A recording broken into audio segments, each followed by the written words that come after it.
এই যে হাওড়া স্টেশন আমার ঠিক পিছনে পুরোনো কমপ্লেক্স, ওল্ড কমপ্লেক্স। যাক আস্তে আস্তে টুকটাক দেখবো আর কি। আমরা ব্রিজ দেওয়ার জন্য অনেক কী করবো, ওই লঞ্চ উঠবো মনে হয় না,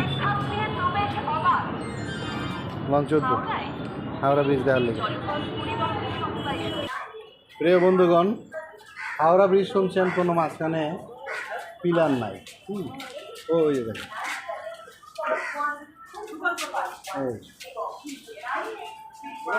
দেখা যায় ওই,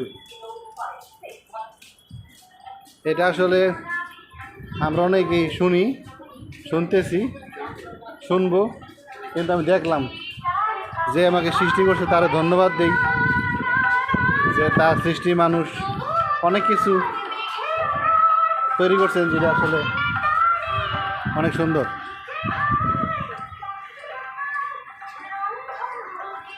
ব্রিটিশদের যেই যাই বলুক, কিন্তু আমি মাঝে মাঝে তাদের বুদ্ধির প্রশংসা করি আর কি। তারা এক সময় সারা বিশ্ব তাদের নিয়ন্ত্রণে ছিল। এখন তাদের ব্যাডলি অনেক কিছু থাকতে পারে, কিন্তু তাদের অনেক মেধা, স্টিল তাদের অনেক মেধা। তার মেধার একটা বিকাশ এখানে আমরা দেখতে পাই।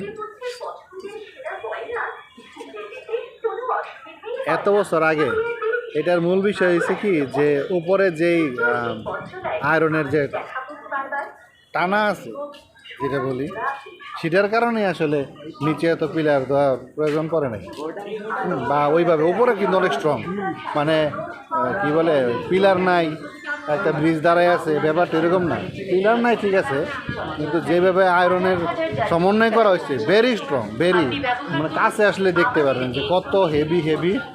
আর এখন তো 2 নম্বর 3 নম্বর লোহা দিয়ে সব কিছু করে, তখন আর 2-3 নম্বর দিয়ে করা হয় না, যা করাইছে সব 1 নম্বর কুলু খালাস।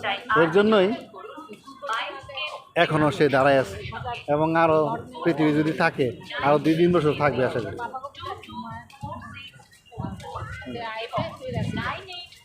এখন আমরা এসে মনে হয় নৌকায় উঠবো, নৌকায় উঠে ঘুরবো, ঘুরে ফটাস করবো আর কি। এইবারে নৌকায় দিয়ে যাওয়া যায়। কোথায় দাঁড়াবো আমরা? তারপরে ফেরি করে ওই পারে যাবো। ও আমরা আগে যেমন রাজা বাদশারা তো সব নৌপথে সব কিছু। আমি কিছু হিস্টোরি বলছি যে রাজা বাদশাদের যত কাজ কারবার সব নদীর পাশে, কিন্তু আগে তো নদী পথ ছিল, বড় লঞ্চ স্টিমার ছিল, কিন্তু লরি মরি ছিল না, টাকমাক ছিল না। যাই হোক, এই নদীর উপরে কাজ করে। যাক, আপনারা ভালো থাকবেন আর আমাকে উৎসাহ দিবেন এই আশা করি। ধন্যবাদ।